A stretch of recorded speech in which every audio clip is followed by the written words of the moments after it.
আসসালামু আলাইকুম। কেমন আছেন আপনারা সবাই? আশা করছি সবাই অনেক বেশি ভালো আছেন।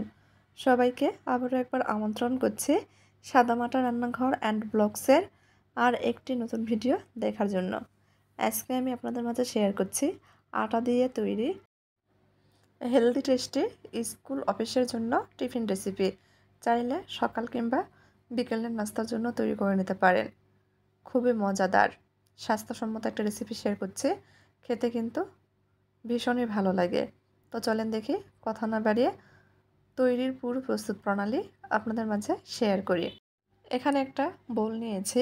বোলের মধ্যে আমি চায়ের কাপে মেপে 1.5 কাপ মতো আটা দিয়ে দিব।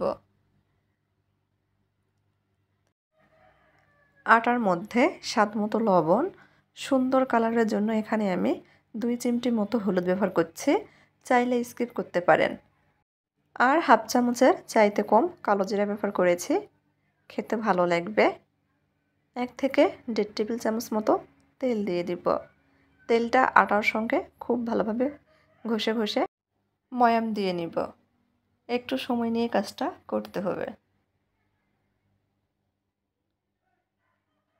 ভিডিওর শুরুতেই আপনাদের কাছে অনুরোধ করছি, আপনারা ভিডিওর প্রথমে একটা লাইক দিয়ে ভিডিওটা দেখা শুরু করবেন। ময়াম দেওয়া হয়ে গেছে। এখন অল্প অল্প করে পানি দিয়ে ডো তৈরি করে নেব। ডোটা একটু শক্ত করেই তৈরি করে নেব। আমি সবসময় চেষ্টা করি ডোটা শক্ত করে তৈরি করে নিতে। এতে করে যখন আমরা রুটি বেলবো তখন বেলে নিতে সুবিধা হয়।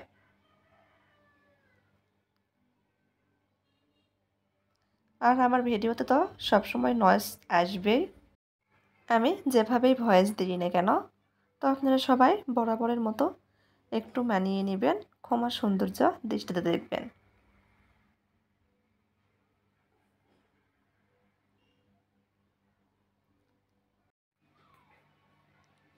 কিছুক্ষণ সময় নিয়ে ডোটায় আমি মথে নিয়েছি।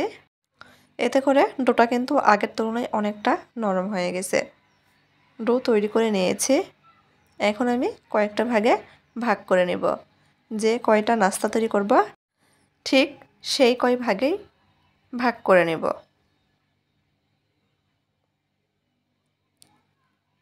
আমি ছোট ছোট করে ভাগ করে নিচ্ছি। 6টা ভাগে ভাগ করে নেব। 6টা রুটির বল তৈরি করে নেব।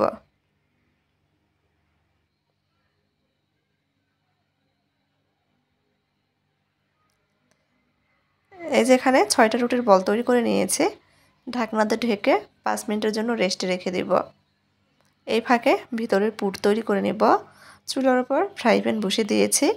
1 চামচ মতো তেল দিয়ে দিব। তেল গরম হয়ে গেলে সামান্য একটু জিরা দিয়ে দিচ্ছি ফোড়নের জন্য। একটা মতো কাঁচামরিচ কুচি দিয়ে দিচ্ছি। ছোট সাইজের একটা পেঁয়াজ কুচি দিয়ে দিব। পেঁয়াজ মরিচ কিছুক্ষণ ভেজে নিব। যখন নরম হয়ে আসবে তখন এর মধ্যে অন্যান্য গুঁড়া মশলা ব্যবহার করছি। প্রথমে দিয়ে দিব স্বাদ মতো লবণ, সুন্দর কালারের জন্য হাফ চামচের চেয়েও কম হলুদ গুঁড়া, হাফ চামচের চেয়েও কম ভাজা জিরার গুঁড়া, হাফ চামচ মতো চাট মশলা।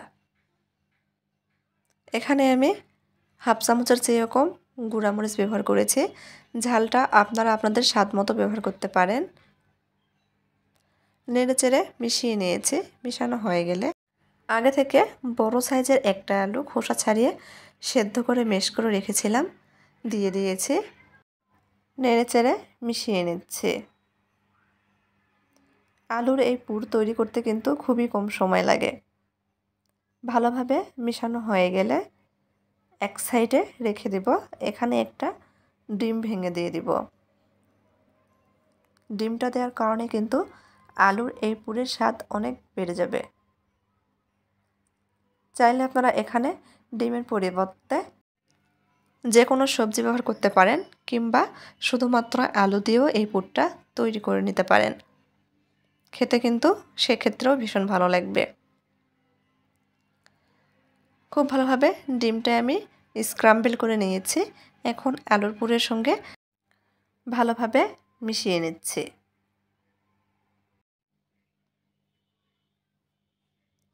মেশানো হয়ে গেলে এখানে আমি 1 টেবিল চামচ মতো ধনিয়া পাতা কুচি দিয়ে দিব। আবারও নেড়েচেড়ে মিশিয়ে নিব।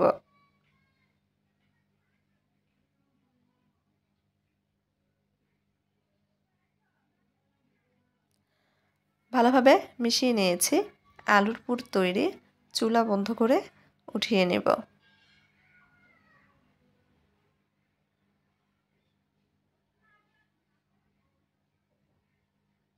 চুলা বন্ধ করে দিচ্ছি। উঠিয়ে নিব। এদিকে 5 মিনিট পর তৈরি করে রাখা রুটির বলগুলো কিন্তু আগের চেয়ে অনেকটা নরম হয়ে গেছে। এখন একটা পিঁড়ি নেব। পিঁড়ির উপর সামান্য পরিমাণ আটা ছড়িয়ে দিব। আর একটা রুটির বল নিয়ে নিব। রুটি বেলে নিব। এই রুটি কিন্তু খুব বেশি বড় বা পাতলা করে বেলবো না। মিডিয়াম পুরুত্বের রেখে রুটি বেলে নেব। চেষ্টা করছি চারপাশে সমানভাবে বেলে নেওয়ার জন্য। রুটি বেলে নিয়েছি। এখন এর মাঝখানে আগে থেকে তৈরি করে রাখা ডিম আলুর পুর দিয়ে দিব। চামচ দিয়ে একটু সমান করে দিচ্ছি। এতে করে নাস্তাগুলো তৈরি করতে বা টিফিনগুলো তৈরি করতে সুবিধা হবে। তারপর এক পাশ থেকে এভাবে ভাঁজ দিয়ে নিচ্ছি। একটার উপর আরেকটা রুটির ভাঁজ দিয়ে নিচ্ছি। কীভাবে করছে খেয়াল করুন। চারপাশে রুটির ফাঁকা অংশ আমি একটার উপর একটা ভাবে ভাঁজ দিয়ে নিচ্ছি।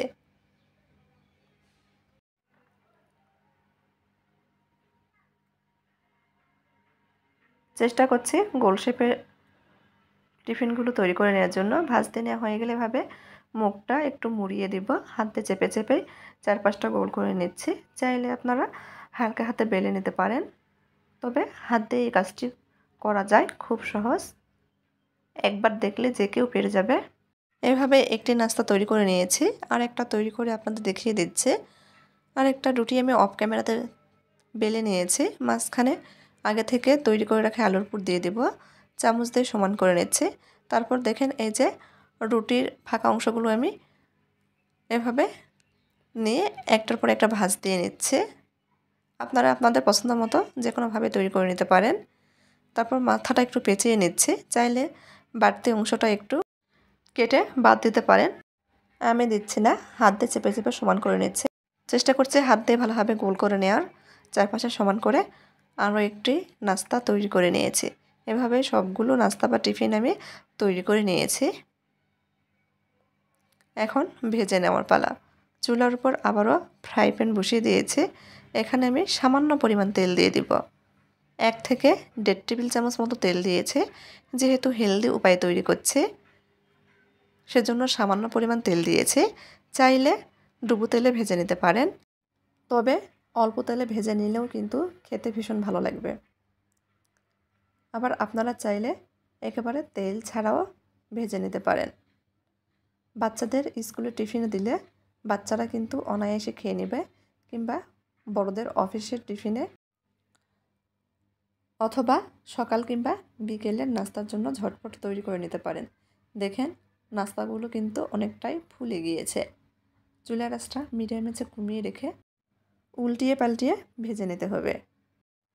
তাহলে দেখবেন টিফিনগুলো কিন্তু অনেকটাই ফুলে উঠেছে আর উপরটা মুচমুচে হয়েছে, ভিতরে পুরে ভরা।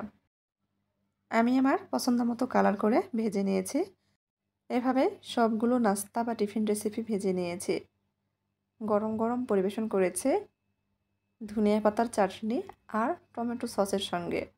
চাইলে আপনারাও ঝটপট তৈরি করে নিতে পারেন। দেখবেন পরিবারের সবাই কিন্তু অনেক পছন্দ করবে, আবারও তৈরি করতে বলবে। ঝটপট 10 মিনিটেই তৈরি করা যায়। আমি সবসময় হাতের কাছে থাকা ঘরোয়া উপকরণের রান্নাবান্নার সহজ রেসিপিগুলো আপনাদের মাঝে শেয়ার করে থাকি। একটা নাস্তা ভেঙে দেখাচ্ছি, দেখেন কতটা সুন্দর হয়েছে। তো আমার আজকের এই টিফিন রেসিপি কেমন লেগেছে অবশ্যই কমেন্ট করে জানাতে পারেন। ভালো লাগলে চ্যানেলটি সাবস্ক্রাইব করে পাশেই থাকবেন। সবাই ভালো থাকবেন। আল্লাহ হাফেজ।